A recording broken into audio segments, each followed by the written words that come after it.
Vereador Manuel Oliveira. Marcos Oliveira. Ali, Marcos Oliveira, porque eu em Itabaiana, eu vou, vejo minha mãe, volto e tal. Mas ele mudou muito em Itabaiana, muita coisa. Mudou para melhor Itabaiana bastante. Aí é você que está dizendo, eu não posso dizer nem que sim, nem que não, porque senão isso seria interferir na opinião jornalística. Mas me diga uma coisa, você é líder do prefeito Walmir Francisquinho. Isso, na Câmara Municipal de Itabaiana. Isso. Como é que vocês, então, da bancada, estão encarando essa prisão do prefeito?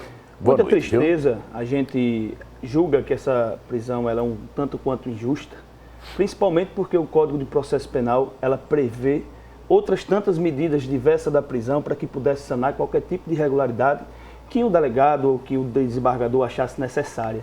Então a gente acha que a prisão no Código do Processo Penal, no Código Penal brasileiro, era a última ratio, é a última opção para qualquer situação. E o prefeito Walmir Francisquinho teve sua prisão preventiva decretada sem antes ser nem ouvido no âmbito do processo, né, no âmbito do processo não, do inquérito policial aberto, né, dentro dessas investigações. É, porque não há processo. Não há processo ainda, né, isso. dentro dessas investigações relativas ao matadouro público do município de Itabaiana, que, diga-se de passagem, funciona desta forma há mais de 30 anos. Né, já é costumeiro, é como se fosse um tipo Quando você diz funciona desta forma, que forma é essa? É como se fosse uma cooperativa irregular. O município de Itabaiana, pela primeira vez, depois da gestão do prefeito Walmir Francisquinho, começou a cobrar o tributo, ou seja, a taxa para que se pudesse utilizar aquele local que é público, mas existem valores que são rateados entre as pessoas que trabalham naquela localidade. Só para dizer que são mais de 60 pessoas, né, diretamente. E você reconhece que é como se fosse uma cooperativa irregular. É uma cooperativa porque, afinal de contas, o matador é público e é municipal. O matador é público, mas infelizmente assim, a gente existe as figuras dos magarefes,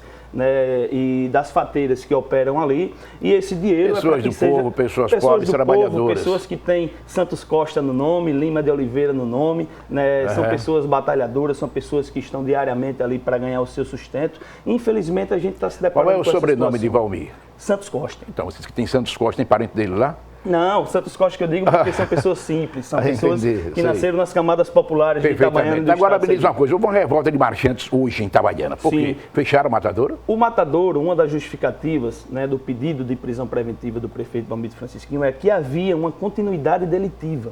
Se havia uma continuidade delitiva, que é a sequência, você cometeu o crime e continuar cometendo o crime. Continuadamente. Então, se o matadouro continua aberto, obviamente que a interpretação é de que esse crime que estão imputando, ele poderia estar novamente se perpetuando. Sim. Então, obviamente também as pessoas que faziam parte da administração, o secretário da Agricultura, né, Erotios de Jesus, e também o outro rapaz que fazia parte dessa organização ali, dessa cooperativa irregular, né, do matadouro público, estão detidos, não tem como fazer essa operacionalização nesse primeiro momento. E a gente tem que zelar pelo patrimônio público. Né? O matadouro público de Itabaiana hoje vive uma outra realidade. Mas funcionou hoje o matadouro? Hoje não funcionou. E aí? Desde ontem não funcionou e não houve matança. Certo. Ontem, o subprocurador do município disse aqui que ontem, em função de que o abate foi feito na terça-feira para a feira da quarta, certo?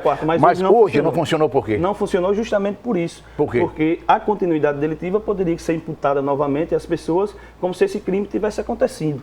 Então, como também os responsáveis pelo matadouro estão detidos, a gente ainda não achou uma solução. Inclusive, hoje de manhã, procuramos o Ministério Público do município de Itabaiana, né, para tentar uma solução. Pedimos, inclusive, que fosse nomeado um interventor para o matadouro público de Itabaiana e que o próprio Ministério fizesse a gestão, né, para perceber como é que funciona aquilo ali, né, com respaldo jurídico e com respaldo do próprio Ministério Público, para que ninguém responda, né, criminalmente novamente depois, né, mas a promotora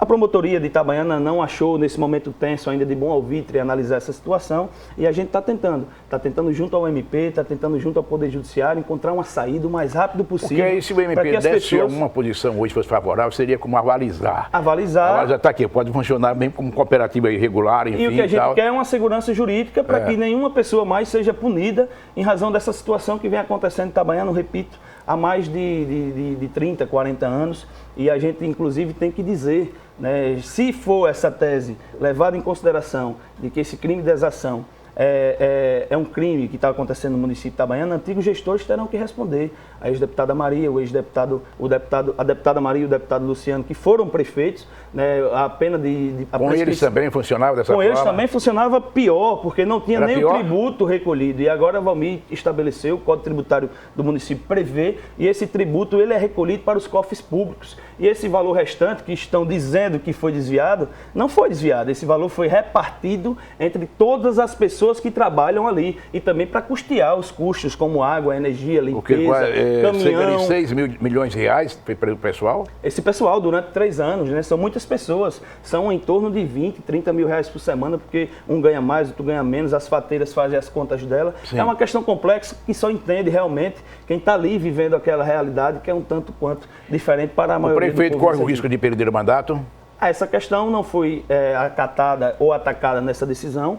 Né? Essa decisão ainda é extremamente preliminar, por isso que eu julgo que esse mandado de prisão ele é injusto, no sentido de que a última ratio seria prisão. Eu, como advogado, só concordo com a prisão depois do trânsito em julgado, não poderia concordar com a prisão no início de um inquérito policial, muito menos. Então essa questão aí vai ser discutida ainda juridicamente, quando houver ação penal, quando houver ação, eventuais ações penais ou de direito administrativo, que a prisão assim dizer, de improbidade. A prisão aí seria a última ratio. Agora, eu lhe faço só uma pergunta final. Na Câmara Municipal, já há alguma discussão em torno do mandato do prefeito Valmir? Não, na Câmara hoje, né, não houve sessão, em razão de que alguns vereadores não conseguiram chegar no horário e por isso não teve o quórum necessário para a abertura da sessão, mas terça-feira terá.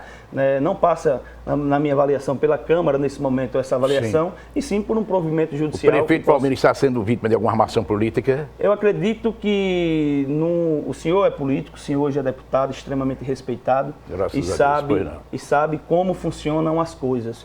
Ele foi ou não foi ou está sendo vítima de uma armação política? O prefeito Valmir fez com Itabaiana o que os antigos gestores não fizeram, trouxe dignidade. Ele está sendo vítima de uma armação política? Na minha avaliação, está sendo vítima de interesses convergentes para tentar prejudicar, inclusive, a sua imagem. O que seriam esses interesses convergentes? A atuação da polícia com interesse de políticos? Não, da polícia não.